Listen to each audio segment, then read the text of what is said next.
All right, so kind of the process that we go through here is what's the ways that we go through as far as managing weeds, and what's some of the things we can do to help potentially reduce resistance. So first thing there, start clean. So whether that's tillage, burn down, whatever, if we can start out with a clean field, we're going to be a lot better off, because when we start with that dead clean field, then we give our residuals the best opportunity to work, because we're going to start with a clean field and then those residuals are going to take over. Next is, like I talked about, using the residual herbicides. So your residual herbicides are prevention. Prevention is the key when talking about tough weeds to kill, such as water hemp. Once water hemp comes up, it's really, really hard to kill, especially after it gets any size to it. So using multiple residuals that are effective against the weeds is a primary way to help control, the weeds from even coming up, and before they come up, they're a lot easier to kill. So next is, mix active ingredients and application timings. So, and I would say add to that, instead of just active ingredients, it needs to be effective modes of action. So you think of effective modes of action, we can spray a mode of action that Michael's going to talk about after a while, and if it's not effective on the weed that we're trying to control, we're not doing ourselves any good. So we want effective or multiple effective modes of action when spraying herbicides. And then as far as the timings, multiple timings, it's hard to get by with just spraying one time anymore with the weeds that we got today. So, and you got your winter annuals, you got your summer annuals, and everything in between. So it's going to take multiple applications to be effective and get a good weed control there. So rotating crops and traits. So rotating traits, it's really probably not a big play for around here, because we don't have that many options, do we? I mean, you got Enlist and Extend Flex on soybeans, but we're spraying Liberty in both those systems. On corn, I mean, most everything's tolerant to Roundup, so I mean, there's not a lot of difference. There is some Liberty tolerant corn, but there's not a lot of different traits that we can swap between to switch up weed control. But as far as rotating crops, that is a big one, because when we switch to corn, we introduce different chemistries that are effective on corn versus on soybeans. It's a lot easier to kill a broadleaf in a grass. So you think of a corn crop, it's a lot easier to kill broadleaves than a grass corn crop. Whereas soybeans, it's a lot easier to kill a grass than soybeans a lot of times, because soybeans is a broadleaf, and we got a lot of chemicals that work maybe just on grasses that we can then use in soybeans. And include cultivation. So that's kind of a thing of the past, but if you got a cropping system in which cultivation is a possibility, that could be, there's one thing that weeds aren't resistant to, and that's iron, right? So it's pretty hard for weed to get resistant to iron, so anytime we can do some tillage or whatever, it's going to help us out. And then maximize the efficacy of herbicides with adjuvants. So this is one that when I first started my career, I was probably a little skeptical on. It's, hey, we're just throwing something else in the tank.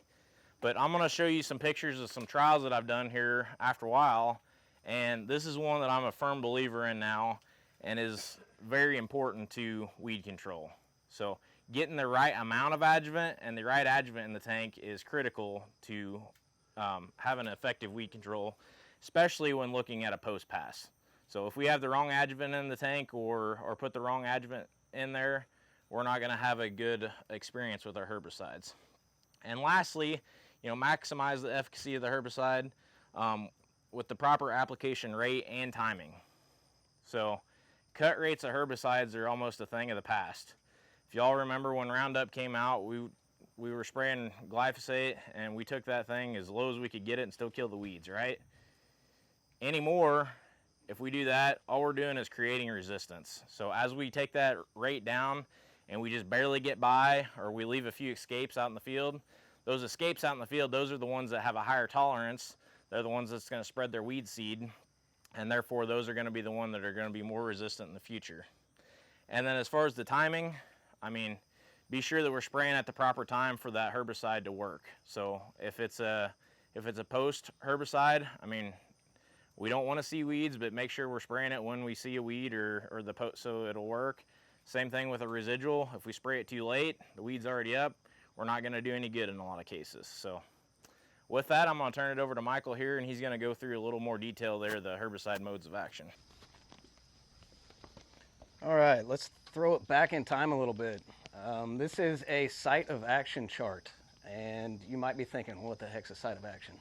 So let's talk about mode of action. A mode of action is basically a way the herbicide gets in the plant and disrupts growth. A site of action gets that a little more detailed. It's the actual protein or enzyme that herbicide is actually going after, binding to, and causing that disruption in growth. So I don't want to date myself too much, but Michael Browning was not on this chart. He was born in 1985. So this just shows sites of action. The first one was an uncoupler, and I honestly don't even know what that is. But 1935-ish, around there, that was the first herbicide that came out that you could actually put on a weed that would kill it versus having to rip it out of the ground with tillage. As we go through the years here, it was 10 more years before we came up with the second one. And then we did start stacking a bunch of these, and we did get clear. We got 25 sites of action by 1982-ish, somewhere in there.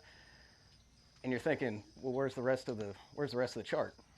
Well, there is no rest of the chart. That's the last site of action we came up with, was in 1982. So that just shows what we've been working with and constantly using over and over and over again. So as you can see, like he talked about glyphosate earlier.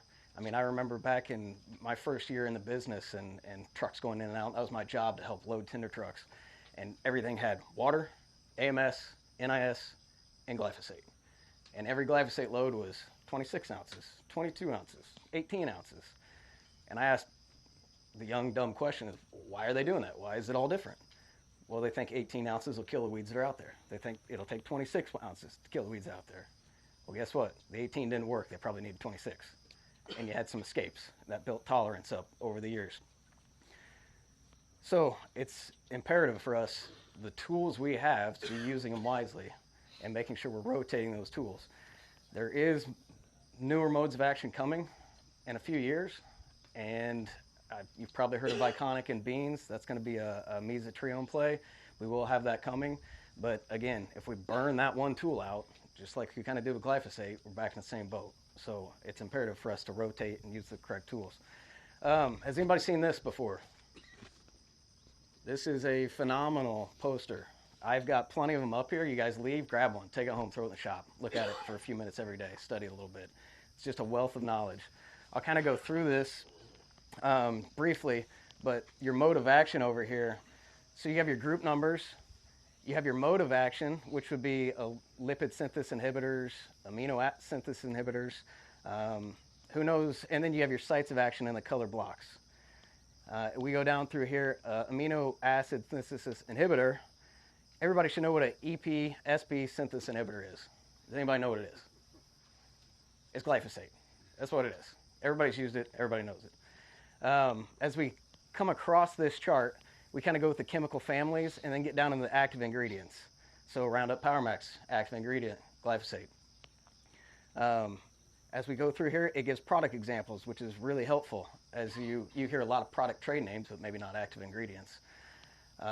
So this whole block, the whole left side, gives a good detailed way of how the herbicides you are utilizing is actually killing the weeds out there. This little thin column is pretty important to look at. What's it say? Number of resistant weed species in the U.S. So you go down here, what's glyphosate? There's 15 weeds that are resistant to glyphosate. So it's important to look at. As we go over to the premix chart, this is really handy also. And I'm just going to pick on one. But we go up to Acuron right here. Syngenta product, pre-corn. It's been around for a little bit, and it's a great product. But why is it a great product? Well, we have 4 active ingredients in that product. We have 3 modes of action in that product. So those weeds are getting hit 3 different ways to keep from coming up and staying in the ground or dying. So that's how this chart works. Again, I encourage you to grab one if you don't have one, and study it occasionally. So we're gonna switch over here. So I didn't need that one anyhow.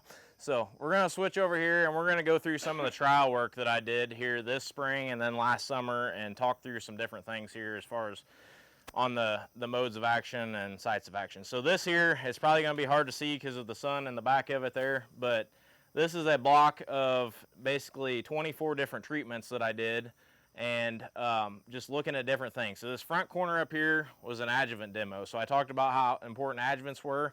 So this is just looking at different rates of adjuvants and different kinds of adjuvants and which works best with, this half happens to be glyphosate, this half happens to be Liberty. But then the cool stuff that we really did around the edge here is we looked at different herbicides and basically antagonisms on killing cereal grain crops. So this happens to be annual ryegrass and cereal rye there. So looked at multiple different ones. So I'm going to swap over here to this other picture. And this is kind of going to look at back in the back there. So you can see here we're starting to change colors, but we're not seeing a lot of differences here yet. But what we did was we did glyphosate with basically a generic dual as Charger Max. Then we did glyphosate and looked at it with dimetric. That's a group 5, that's metribuzin. Charger Max is a group 15, it's a residual product. Dimetric is also a residual product, but it actually has some post properties also. And then we looked at atrazine with glyphosate. And as you can see there, we had 36 ounces of Roundup Power Max 3, so that's a pretty healthy rate of glyphosate.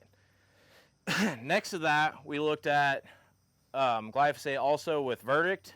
We looked at it with Trivolt. So Verdict is 2 modes of action. It's a group 15, and also a group 14, which is a PPO, which will help, speed up glyphosate and help burn down.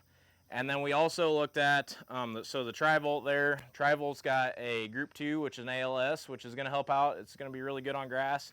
It's also got a group 15 for that grass residual and small seeded broadleaves. But then it's also got a group 27, so it's got your HPPD inhibitor in there also as a residual as far as the balance. And then we looked at Trivolt with atrazine. And then finally next to that, I'll have a better picture of it, but we looked at glyphosate with Acuron. So what did we learn when we looked at this? So looking here, like I said, you can see not a lot of change in color yet, but you can see the two with the one with metribuzin, the one with atrazine, and then when we get over here and added atrazine to the Trivolt and Acuron, it's a little greener than all the rest, right? You can see the one with the Verdict where we got the PPO in there is probably turning a little faster with some of the others. But then what did that turn into? So what did that turn into? So you can see here another basically 5 days later after that first that first picture there, you can see where we had the dual with it. Grass is pretty well dead, right? So we didn't have a lot of interaction in between the glyphosate and the dual there, and we still got a pretty good burn down on those cereal crops. You see here where we add the metribuzin, there's quite a bit of green there yet. Why is that? So metribuzin, a group 5, a PS2 inhibitor, is going to go in the plant and it's going to start working really fast. And it's a contact herbicide. What we know about glyphosate is it's a systemic herbicide, so it's got to move throughout the plant in order to be effective. So when we use this fast-acting photosystem 2 inhibitor with the glyphosate, we got less efficacy out of the glyphosate because it started killing the plant before the glyphosate had a chance to get to where it needed to kill the plant. We saw the same thing, although not as bad, with the atrazine, both of which are photosystem 2 inhibitors. Then you look at the Verdict there with the glyphosate, it looks pretty good. So Verdict, like I said, with the sharpen in there, it helped to go ahead and kill the cover crop, take it out. Then when we added the Trivolt, so we've got the group 2, the ALS inhibitor in there, but no photosystem 2 inhibitors. You see there, it looks pretty good again, and we took out most all the cereal grains. But then you can see where the Trivolt, where we added the atrazine to it, we're starting to have some green left over in there in that application. So main thing is when we're doing early burn downs, we need to watch, kind of what we've got in the tank with it, because we can get some antagonism on the glyphosate, and it's going to help hinder, or it's going to hinder, what kind of control we get out of it. So also, next to that, we looked at, so this was the first picture there on 411. So we looked at, you know, gramoxone, and then we looked at gramoxone with Roundup, and then we looked at gramoxone, Roundup, and dimetric there. So gramoxone being a photosystem 1 inhibitor, it's a contact herbicide that works really, really fast. You can see there it looks really brown early, right? So this is a few days after application. It's already turning brown, everything else in the plot's green. Then we added glyphosate to it. What do we remember about glyphosate? It works pretty slow in the plant. So when we put gramoxone with it, you can see the gramoxone worked really fast, turned it brown, but let's wait and see what happens. And then the top right, so we added that dimetric to gramoxone. So gramoxone is a photosystem 1 inhibitor, so it messes with photosynthesis. And we added dimetric, which is a photosystem 2 inhibitor. So you would think we would get a synergism there because we're working on 2 different spots in photosynthesis. They both work in the plant pretty fast. But then we added the glyphosate in there also. And then next to all those, so here we had just Roundup and adjuvants, and here we had just Cornerstone, which is a generic glyphosate and adjuvants. So let's see how we ended up. So where we ended up with, so you can see here the gramoxone by itself starting to green back up. So with that, it just didn't translocate into the bottom. Now what I would say is, and I've talked to some guys in the south that have trouble with like annual ryegrass, if we'd come back and hit this with another shot of gramoxone, we'd clean it up pretty good because it just doesn't have enough energy reserves to come back then. But you can see there the glyphosate by itself looks far better than where we had anything, you know, mixed with it here. So the point of the, I guess the moral of the story is there, and the Roundup Paramax looks the same as the Cornerstone there. So the moral of the story is, if we're going out early, we're spraying when it's cool, glyphosate works the best by itself. And then potentially we would need to come back and clean up some other weeds later. But if we're trying to kill cereal grains and cover crops, the glyphosate works best by itself.